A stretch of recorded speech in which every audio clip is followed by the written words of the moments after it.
Right, so we're back here at DMB Motorsport. So it's probably, what, like 3 or so weeks after the unboxing video. So we finally got some space in Dan's workshop and the guys have some time now. So the car was in yesterday.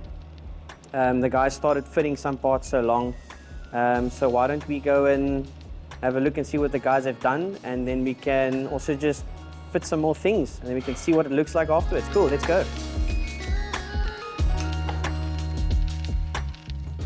So we are here with Dan from DMB Motorsport, the man himself, Daniel Blazer. What's up? So we're just gonna have a check at what the guys have done yesterday on the car, what the challenges were so far. We just decided to like hit one corner at a time just to like figure out what's going on.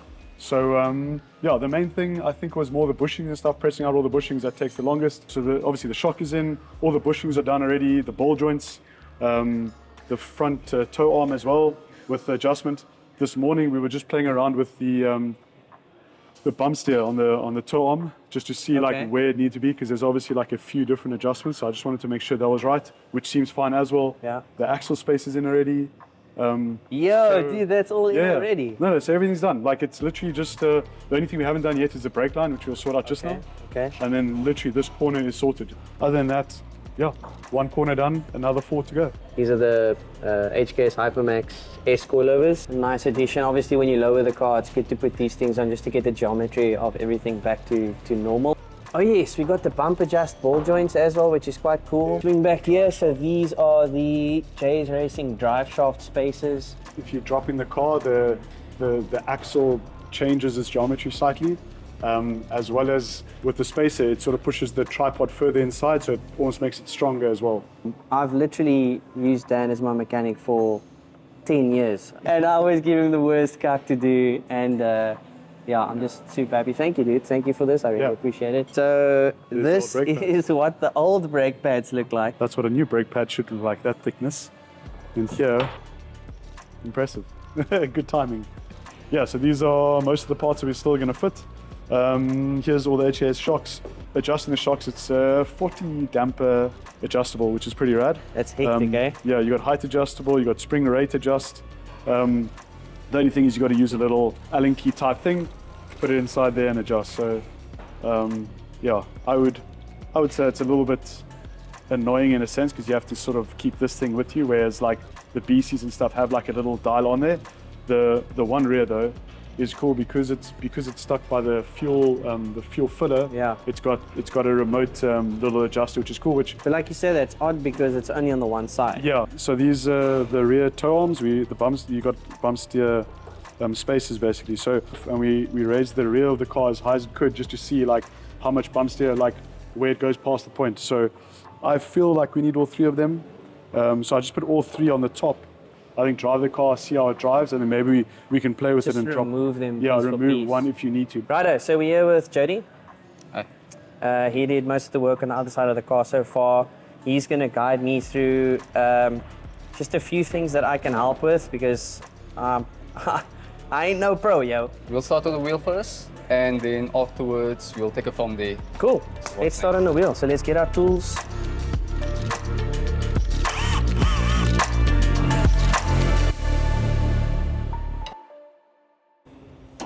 I'm going to use this special spanner to try and loosen up this stuff so I can get the drive shaft loose here so long. Okay, cracked. We're just going to introduce the reinforcements. This drive shaft nut is causing a bit of problem, so yeah. Reinforcements have arrived.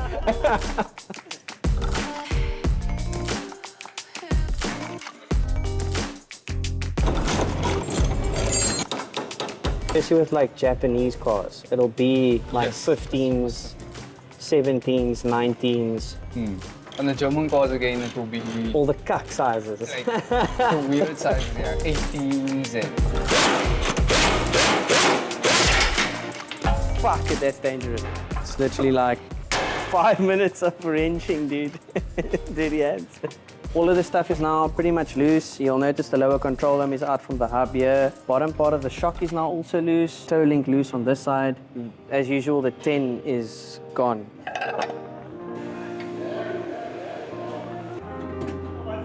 We're gonna be using a couple of old sockets, a couple of old bushes and that to push out the bushes. So you're doing it the old school way? Yeah, and we're gonna use the vise. Okay. Close for me. That's one bushing out and the new bushing in. Quicker the second time around, eh? All the guys take lunch. Me and Andre are just gonna quickly whip down to Tire Mart and go select a set of tires for the rims.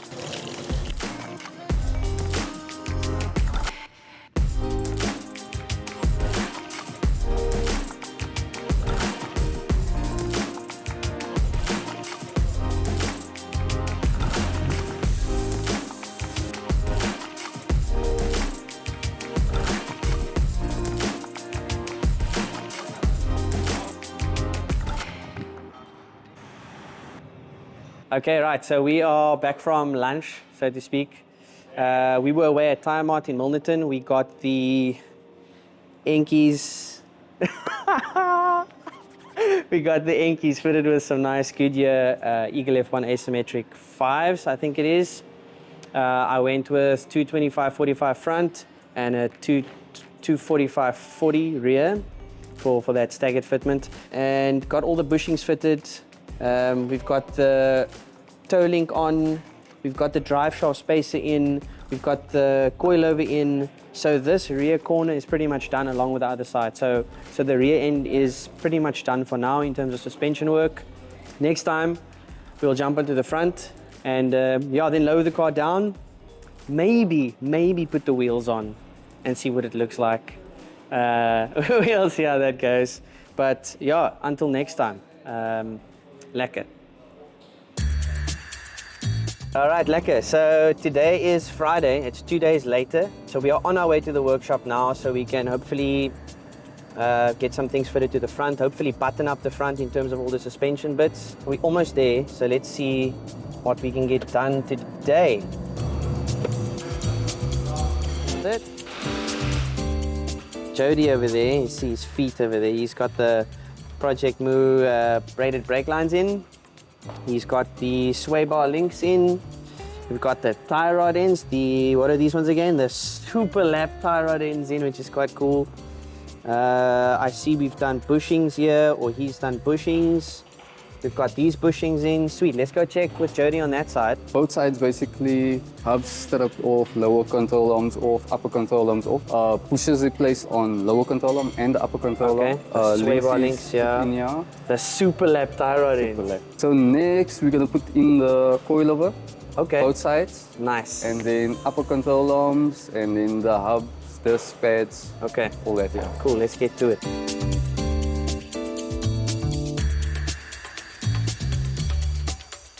So here we can see the difference between the new one and the old one. Yeah, so super fresh. Yeah, looks so good, and it looks so good on the car. You've probably seen it on the other side, but yeah, way better in every way possible. There is actually a 5 or 6 part series on YouTube where they talk about the technical specs of the HKS Hypermax S. So go check that out if you want more technical specs on this.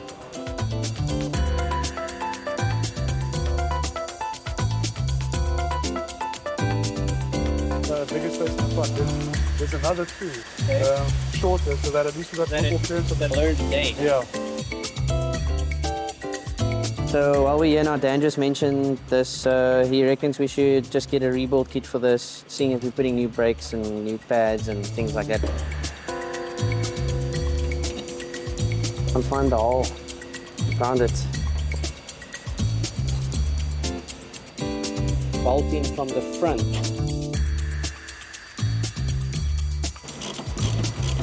Usually when it clicks, you've reached 80 Newton meters.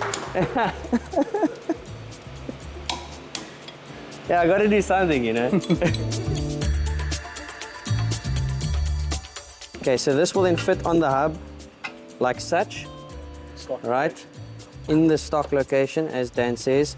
And you'll notice offset of the ball joint itself. This ball joint is effectively now lower, with this pushing the bottom of the hub outward, creating negative camber. And because this is taller, we also then solve a little bit of roll center and bump steer issues. So, fucking amazing. So these are then obviously the Pure Plus 6 rotors and the HCCS pad. So I think the combination of the pad and rotor will work well together. But what I wanted to say is I really like the color of the pad and then the little detail of the Project Moo logo on the braided brake line there. So yeah, hot boy points, as they say, right? Yeah. Right, so Jody is busy putting in the upper control arm.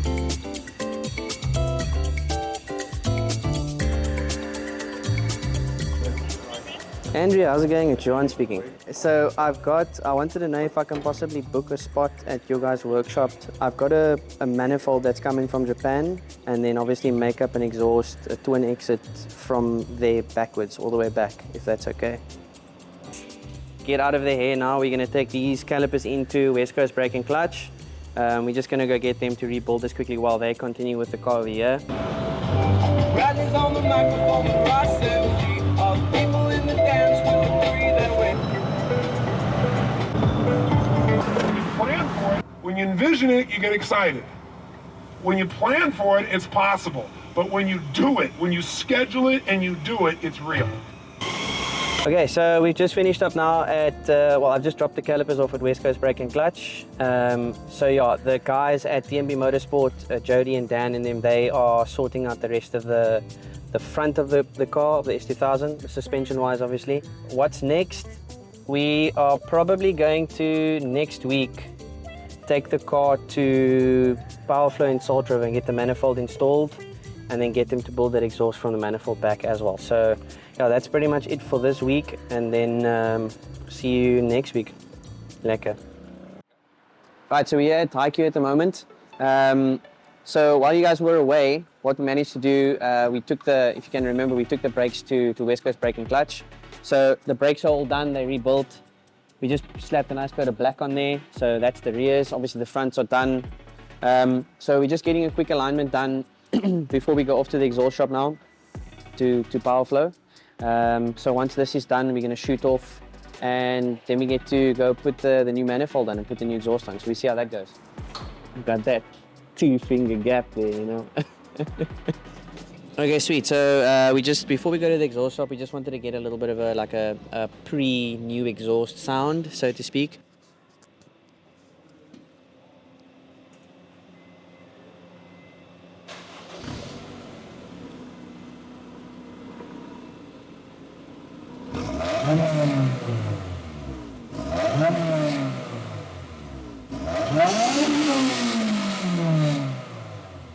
Lekker. All right, so we're standing here with Andrea. She's the Chief Operations Officer at Powerflow. So yeah, she's gonna help us out with this whole exhaust system thing with the manifold and building a whole system from the front to the back. She was actually just giving us some really information about the stuff. So maybe you can just let us know what you were saying to us now about the 4x2 and the 4x2. So yeah, we've got two quite different designs here. This one at first glance looks like a 4x2x1, but considering how short the collector is, I would refer to this as basically a 4x1. This one is quite clearly demarcated 4x2 and then 2x1. Some of the major differences in terms of how it's going to perform and how it's going to sound is that the more pipes you have going into one, as soon as possible, the more sort of supercar-y scream you have. Okay. Whereas the longer the primaries and then the longer the secondaries before everything meets, normally the more sort of quiet and subdued it is. Okay. Another thing that's going to contribute to this one sounding quite cool is the material it's made out of. So the harder the material that the branch is made from, the less sound it absorbs. Okay. So the more raw sound you hear. Ooh, okay. So this one is magnetic, you can see with the magnets. So this is stainless steel, which is hard, but it's a magnetic grade of stainless steel, the same grade that we would be building the exhaust from. This one, completely not magnetic, so this is a 304, which is a much harder, much tougher, much less sound deadening going Would this be like a thinner walled tubing that they use in this, or? I haven't looked at it closely enough. Sometimes yes. I like it to still be a nice thick wall if I can, just for longevity, because the harder the material, once you've gone through a lot of heat cycles, the more brittle it is. Okay. And then in terms of power, so say for example the 2 section, the 4x2. Say for example that was longer. How would that contribute to the power band? So that's normally going to contribute in terms of where the power is, and specifically torque when it comes to something like this. So having longer secondaries will normally give you more torque. Okay. Having all of them come into one will sometimes let it rev out a little bit more. So this So for kilowatts, if we can use that terminology, so revving out and for legs, potentially the 4x1 is better. Okay. But up until you get to the red line, the 4x2x1 is the stronger. like more sort of streetable, more usable. More street, Okay. more use. This one will absolutely rev out better than this. Sounds But this good. will have, That sounds this good. will have I like more that. torque potentially, but this is the original one, not an aftermarket 4x2x1. Okay. So we've got supercar sounding. Yep. We've got Revier. We've got that right. shinier looking. Shinier looking. Like And yeah, what else do you Looks need? at That's least just like that's all you need really. That's a bit smaller there, eh? So I don't know, bigger, smaller. What does it look like from there, dude? well as your head is made out of. And then we've got a normal 409 inner. Okay. And we have a special die that we use to expand it. We TIG weld the front, we shape it down, we polish it up, Super clean. and then we've made tailpipes. Yeah.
Okay, so the day's kind of drawn to a close now. We've kind of run out of time again. So where we're at the moment is they've just installed the Y and we're about to choose back boxes. So they've given me the option of kind of loosely placing the back boxes on, and then I can hear what the car is doing. And then I can choose which back boxes I want in terms of what sound I want from the car. I personally think I'm going to go with this guy. They're putting a slightly bigger back box on at the moment, which will be a fraction quieter. So we're going to test that. Then we're going to put this on, test this, see what that sounds like. But you guys are only going to hear it once we're at the track. So yeah, in the next one, we'll be doing bodywork, neatening up the car outside, exterior, fitting Enki wheels, and then driving the car, which is the most exciting part. So yeah, that's about it for this one.